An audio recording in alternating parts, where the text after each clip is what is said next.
আসসালামু আলাইকুম দর্শক, আজকে আমি খুব সহজ একটি ও মজার একটি রেসিপি আপনাদের সাথে শেয়ার করছি। আজকে আমি কুমড়া পাতা দিয়ে বড়া তৈরি করব। এই বড়াটা খেতে হবে দারুণ সুস্বাদু। আপনারা এইভাবে কুমড়া পাতার বড়া তৈরি করে নাস্তায় কিংবা গরম ভাতের সাথে পরিবেশন করতে পারেন। আর সবাই প্লিজ একটি লাইক দিয়ে আমার এই ভিডিওটা দেখা শুরু করবেন, কারণ আপনাদের একটা লাইক আমার জন্য উৎসাহ।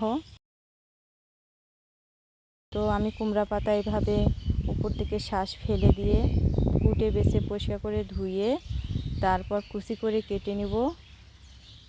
এইরকম করে কুচি করে কেটে নিয়েছি কুমড়া পাতাগুলো। এরপর মোলায়েম করে চিপে নিচ্ছি, কারণ সফট মোলায়েম মানে সফট করে নিলাম।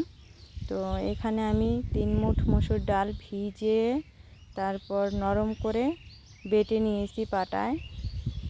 এখন কুমড়া পাতার উপরে দিলাম।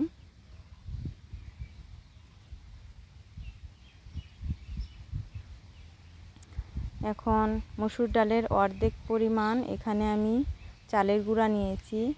এই চালের গুঁড়ার কারণে এই কুমড়া পাতার বড়াটা খেতে হবে দারুণ সুস্বাদু। এরপর আমি এখানে আদা রসুন বাটা 2 চা চামচ আর জিরা বাটা 1 চা চামচ, সাথে ধনিয়া পাতার কুচি দিলাম এবং কাঁচামরিচ কুচি দিলাম। ঝালটা আপনাদের পছন্দ মতো দিবেন। পেঁয়াজ কুচি দিলাম, পাঁচফোড়ন গুঁড়া দিলাম 1/2 চা চামচ এবং ধনিয়া গুঁড়া দিলাম, লবণ দিলাম পরিমাণ মতো, হলুদ গুঁড়া, মরিচ গুঁড়া দিলাম। ঝালটা আপনাদের পছন্দ মতো দিবেন। এখন সবগুলো উপকরণ ভালো করে মিশিয়ে নেব।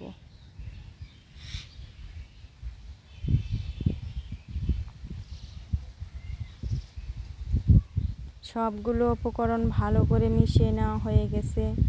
এখন চুলায় একটি ফ্রাই প্যান দিয়েছি। এখন ফ্রাই প্যানটা গরম হওয়ার পর সয়াবিন তেল দিলাম। এখন কুমড়া পাতার বড়ার বেটার থেকে অল্প অল্প করে নিয়ে, অর্থাৎ গোল গোল করে নিব। গোল গোল করে তারপর চ্যাপটা করে নিচ্ছি। গরম তেলে দিয়ে দিব এক এক করে। নিচ পাশটা যখন হয়ে যাবে তখন উল্টে দিব।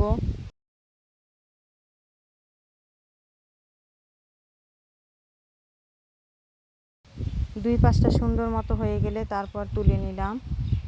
আর এইভাবেই আমি কুমড়া পাতার বড়াটা তৈরি করে নিলাম। আর এটা বাচ্চারা খেতে কিন্তু খুব পছন্দ করবে। গরম ভাতের সাথে খেতে কিন্তু দারুণ লাগে। তো আজকের রেসিপিটা এ পর্যন্তই শেষ করলাম।